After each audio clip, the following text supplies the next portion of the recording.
खास मेहमान हमारे साथ इस वक्त बने हुए हैं हेमंत तिवारी, वरिष्ठ पत्रकार, दीपक रंजन, प्रवक्ता समाजवादी पार्टी से। आपको देती हूँ, जरा समाजवादी पार्टी से भी पूछ लेते हैं हाल। दीपक रंजन जी, प्रत्याशी का चयन नहीं हो पाया, चुनाव प्रचार आप नहीं कर पाए और हाल देख रही हैं जो स्थिति, जो आंकड़ा आपके सामने आया है, क्या आप इसका कारण क्या समझते हैं? क्योंकि चुनाव प्रचार में कमी रही समाजवादी पार्टी की, आप इसे माने ना माने, अखिलेश यादव ने यहां पर कमजोरी जरूर की है। दूसरा, प्रत्याशियों का चयन एन वक्त तक भी आप नहीं कर पाए।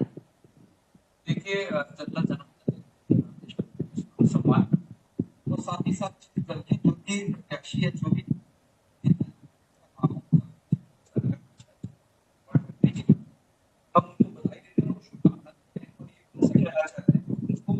जनता ने चुप करके दिया है, उनके बाटों को उनके पीछे और साथ ही साथ में सरकार से क्या बिना बाटों वो क्षेत्र का विकास हो सके। और ऐसा नहीं था कि हमारे राष्ट्रीय अध्यक्ष जी ने प्रचार प्रसार नहीं किया, हमारे पास जितना संसाधन था उससे ज्यादा कहीं हमने प्रचार प्रसार करने का काम किया। समाजवादी पार्टी के राष्ट्रीय अध्यक्ष आदरणीय अखिलेश यादव जी ने बड़े बड़े नेताओं को, पूर्व मंत्रियों को जो है वो क्षेत्रों में, जिलों में लगाने का काम किया और हम लोग लोगों के बीच में गए। हाँ, ये सही है कि हमारा विकास इनके झूठ के आगे जो है वो हार गया। और किस तरीके से अलोकतांत्रिक तरीके से चुनाव संपन्न हुआ वो आपने भी देखा होगा। किस तरीके से उन्होंने पुलिस बल, पुलिस के बूथ पे और लोकतंत्र की हत्या करके इन्होंने चुनाव कराया। लोगों को वोट डालने से वंचित किया गया, वोट परसेंटेज इतना कम रहा। कई ऐसी जगह आप ही लोग के माध्यम से हम लोग ने देखा कि किस तरीके से जो है लोगों को घरों में कैद किया गया।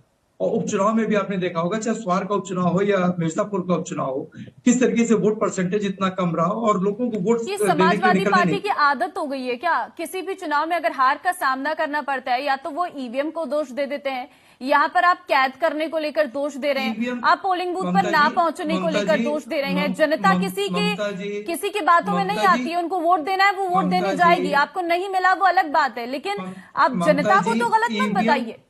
ईवीएम का तो मैंने नाम भी नहीं लिया, ईवीएम का उल्लेख तो आप कर रही हैं। मैं आप कह रही हूँ कि आप या तो ईवीएम को दोष देते हैं, आप सुन ही नहीं रहे। ईवीएम, मैंने क्या बोला? नहीं, मैंने ईवीएम का नाम लिया। मैंने क्या बोला? या तो आप लोग ईवीएम को दोष दे देते हैं और यहाँ पर आप लोग इस चीज को दोष दे रहे हैं।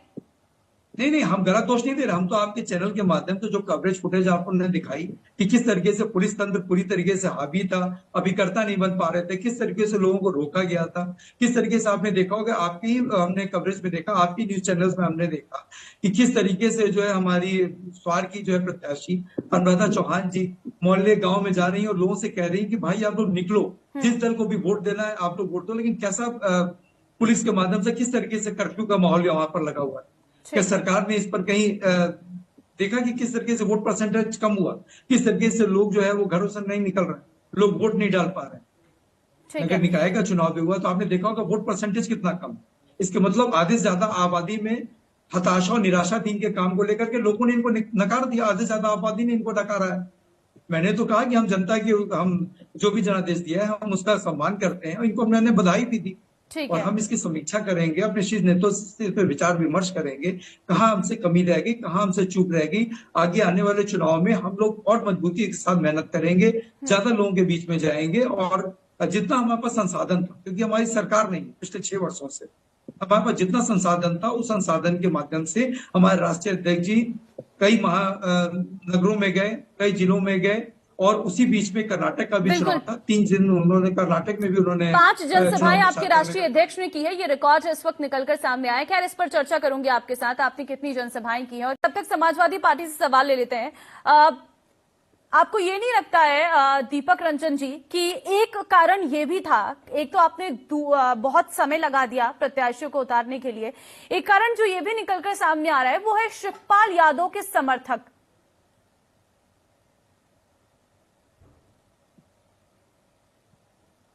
दीपक रंजन जी, आवाज मिल रही है मेरी? जी आ रही है बात। सवाल मेरा ये था, देखिए ऐसा था ना कि आपने देखा होगा कि इनकी जो भारतीय जनता पार्टी की सरकार में आरक्षण नीति 2 बार सुप्रीम कोर्ट, हाई कोर्ट इनको जाना पड़ा। उसके बाद कितना समय मिला, आरक्षण के बाद कितना समय, कम समय चुनाव आयोग ने दिया चुनाव प्रक्रिया को पूर्ण कराने के लिए। आज नोटिफिकेशन होता है, उसके अगले दिन से जो है वो नामांकन की प्रक्रिया शुरू हो जाती है। उसमें हमको आरक्षण भी देखना था। हमारे चूंकि समाजवादी पार्टी के बहुत से वार्ड से बहुत से प्रत्याशी जो है वो टिकट चाह रहे थे, टिकट पाने के इच्छुक थे, उसमें किसी एक को मिलना था। तो लिहाजा उसको लेकर के थोड़ी बहुत देर जरूर हुई होगी, क्योंकि इसमें चुनाव आयोग ने बिल्कुल समय नहीं दिया था। और रहा सवाल लोकसभा चुनाव से पहले का सेमीफाइनल का, लोकसभा के चुनाव से इसको कंपेयर हम कतई नहीं कर सकते, क्योंकि लोकसभा का चुनाव ऐसा होगा कि वो चुनाव सरकार बदलने का चुनाव, और ये नगर निगम का चुनाव, नगर निकाय का चुनाव जो संपन्न हुआ है, ये सरकार के साथ रहने का चुनाव होता है। लोग जिसकी सरकार होती है, लोगों को ये लगता है कि इनकी केंद्र में भी सरकार है, इनकी प्रदेश में भी सरकार है। अगर फंड की कहीं एलोकेट करने की बात होगी तो जाहिर सी बात है सरकार ज्यादा से ज्यादा अपने वार्ड मेंबर्स को उसमें फंड जनरेट करने का काम करेगी और हमारे वार्ड का जो है वो ज्यादा से ज्यादा विकास होगा। लेकिन जब ये जनता की उम्मीदों पे खरे नहीं उतरे, तो निश्चित रूप से अभी महीने 2 महीने के अंदर अंदर बारिश होने वाली है।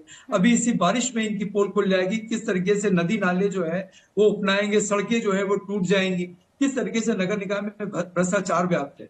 और साथ ही साथ देखिए, हम तो इस चीज का मंथन करेंगे कि हमसे कहाँ चूक हो गए, लेकिन सरकार और आयोग को भी इस चीज पे मंथन करना चाहिए कि आखिर हमारा वोट परसेंटेज इतना कम क्यों है। अभी जैसा कि आपने बताया कि इनके बहुत से मंत्री अपना वार्ड नहीं जीत पाए। अभी आदरणीय हेमंत तिवारी वैश्य ने बताया कि सीएम साहब जो अपने वार्ड में बहुत कम मार्जिन से चुनाव जीते, और वो भी मैं समझता हूँ शायद पहली बार चुनाव जीते। इसके पहले अभी तक वहां पर समाजवादी पार्टी का ही कब्जा रहा है। तो क्या उस दिशा में भी भारतीय जनता पार्टी के लोग सोचेंगे? ओपी भाई ने अभी मुझसे कहा, अभी आपके चैनल पे कहा कि हम लखनऊ में 100% सीटें जीत गए।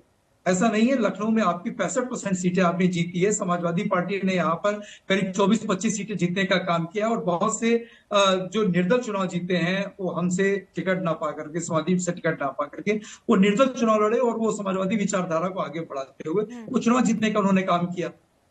और ठीक नगर है। पंचायत के चुनाव में ग्रामीण इलाकों में समाजवादी पार्टी का परफॉर्मेंस ओवरऑल बहुत अच्छा रहा, और समाजवादी पार्टी ने अपने आप को नंबर 1 का दुश्मन जो है भारतीय जनता पार्टी की कुनियुक्तियों का और इनके भ्रष्टाचार का अगर कहीं लड़ाई लड़ते दिखी है तो सिर्फ समाजवादी पार्टी की। तो ठीक है, समाजवादी चलिए पार्टी आप समय बहुत कम है फिलहाल। आप तीनों का बहुत धन्यवाद हमारे साथ जुड़ने के लिए और इस चर्चा में हिस्सा लेने के लिए। तो अपने आप में बड़ा सवाल